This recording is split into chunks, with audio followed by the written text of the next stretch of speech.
रामी सेट्टीको म तिमीलाई धनी बनाउन सिकाउँछु भन्ने पुस्तकमा भनिएको कुराहरू सामान्य फाइनेन्सियल नलेजका कुराहरू तपाईँहरूलाई सेयर गर्दैछु। सबैभन्दा राम्रो उत्तम बचत गर्ने अथवा लगानी गर्ने समय दुईटा हुन्छ। एउटा 10 वर्ष अगाडि थियो जुन कटिसक्यो, तपाईँले गर्नुभएको छैन एकदम राम्रो, 10 वर्षसम्म निकै नै गरिसक्नु भएको छ। या त अर्को उत्तम समय भनेको आज हो, थालि नै हाल्नुहोस् आजबाट। दिललाई यस्तो कठोर बनाउनुहोस् कि फजुल खर्च गर्दै नगर्नुहोस्। तपाईँ बाहिर हिँड्दै हुनुहुन्छ, तपाईँले सेल्समा ब्याग देख्नुभयो 50%, तपाईँसँग अलरेडी ब्याग छ तर त्यो 50%मा अब तपाईँलाई ब्याग किन्नु किन? अथवा अनलाइनमा ट्रेन्डिङमा केही सामान देख्नु भएको छ गुडियाहरू, त्यो किन्नु फजुल खर्च हो। फजुल खर्च यस अर्थले नगर्नुहोस् कि तपाईँलाई मन परेको महत्त्वपूर्ण काममा तपाईँले अझै मजाले खर्च गर्न सकोस्। चाहे मलाई किताब पढ्नु मन लाग्छ, म किताबमा आँखा चिम्लेर खर्च गर्न सकौँ। मलाई ट्रेकिङ घुम्नु मन लाग्छ, कतै कतै जानु लङ ड्राइभमा मन लाग्छ, म आँखा चिम्लेर त्यसमा खर्च गर्न सकौँ। तर यताको फजुल खर्च चाहिँ फेरि रोक्नु पर्यो। सानो जितमा भन्दा पनि ठुलो ठुलो जितमा चाहिँ फोकस गर्नुहोस्। उदाहरणको लागि तपाईँको घरमा महिनामा 15,000 खर्च हुन्छ, तर तपाईँले टालटुल गरेर राम्ररी यसपालि कन्ट्रोल गरेर महिनामा 10,000 मात्रै खर्च गर्नुभयो। यो एउटा जित जस्तै हो। तर योभन्दा अझै महत्त्वपूर्ण कुरा के हुन्छ भने, जस्तै तपाईँ इन्टरभ्यूमा जानुभएको छ, इन्टरभ्यूमा तपाईँलाई तलब 50,000 दिइरहेको छ। अब तपाईँले त्यहाँ बार्गेन गर्नु पऱ्यो।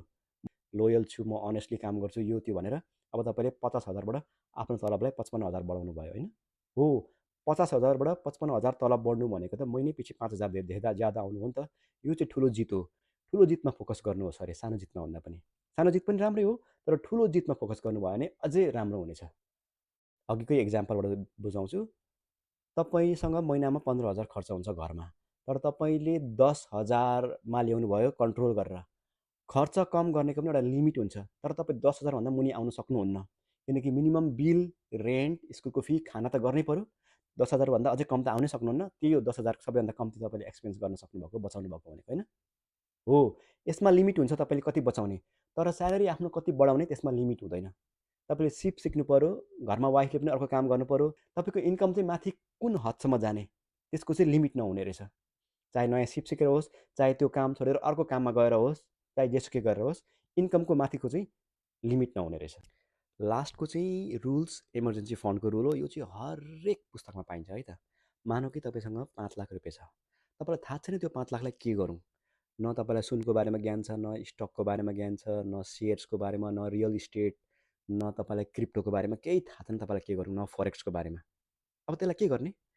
पहिला तपाईँले निकाल्नुहोस् तपाईँको महिनामा कति खर्च हुन्छ। मानौँ तपाईँको महिनामा अघिको 15,000 खर्च हुन्छ रेन्ट सेन्ट यताउता गरेर। अब 6 महिनामा कति खर्च हुने भयो? 90,000 खर्च हुने भयो। मानौँ कि कहिलेकाहीँ बिहेमा भतेर, पूजा, बर्खीमा गइन्छ होइन? 10,000 त्यसलाई खर्च गरौँ भनेपछि तपाईँको